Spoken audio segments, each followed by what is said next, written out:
दुनिया चले न श्री राम के बिना, राम जी चले न हनुमान के बिना। दुनिया चले न श्री राम के बिना, राम जी चले न हनुमान के बिना। दुनिया चले न श्री राम के बिना, राम जी चले न हनुमान के बिना।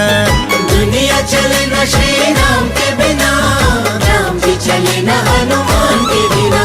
हाँ, दुनिया चले न श्री राम के बिना, राम जी चले न हनुमान के बिना।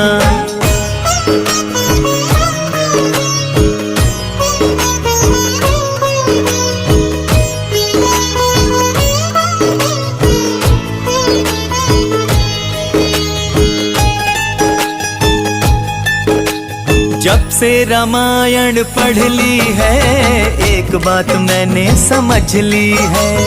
जब से रामायण पढ़